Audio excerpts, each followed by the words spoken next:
Type 3 তে আমরা কি দিচ্ছি যে শতকরার পরিমাণ থেকে গড় আপেক্ষিক পারমাণবিক ভরটা আমরা নির্ণয় করব।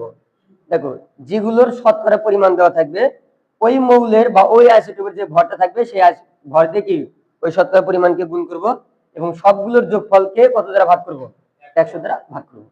তো চলো আমরা সমাধানে আসি যে ক্লোরিনের দুটি আইসোটোপের পরিমাণ দেখো একটা আইসোটোপ হচ্ছে কত ক্লোরিন 35 একটা আইসোটোপ হচ্ছে ক্লোরিন 37 যেটা ক্লোরিন 35 এটা কত পার্সেন্ট আছে 75% এবং যেটা ক্লোরিন 37 এটা কত পার্সেন্ট আছে 25%।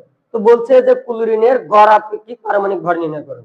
তাহলে আমরা জানি গড় আপেক্ষিক পারমাণবিক ভর সমান কি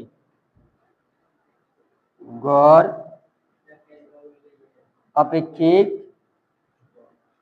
পারমাণবিক ভর সমান। আচ্ছা আমি কি বলছি যে শতকরার পরিমাণ যা থাকবে সেটাকে কত দ্বারা গুণ করতে হবে ভর দ্বারা। তাহলে এই 35 দিয়ে কাকে গুণ করতে হবে এই 75 কে। দেখো 35 গুণন 75 75 এগুলো যদি বেশি থাকে তাহলে কি করতে হয় যোগফল করতে হবে।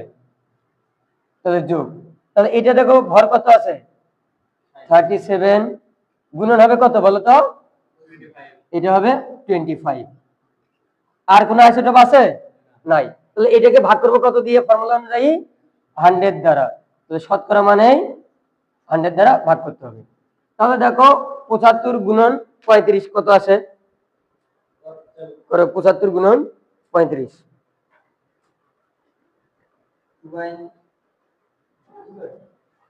75 গুণন 35 2625 2625 প্লাস 37 গুণন 25 করলো 37 গুণন 25 925 925 ডিভাইডেড কত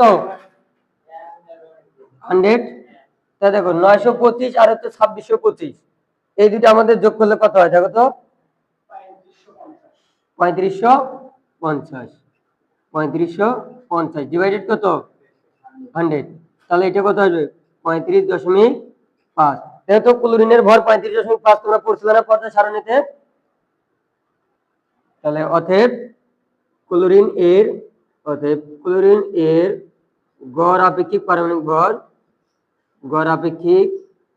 পারমাণবিক ভর সমান কত 35.5।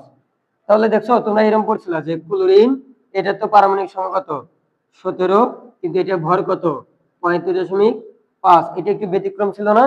এই যে এটা আমাদের কোথা থেকে পাইছি এদের আইসোটোপের শতকরার পরিমাণ থেকে আমরা এটা নির্ণয় করছি। ঠিক আছে আল্লাহ হাফেজ আশা করি বুঝতে পারছো।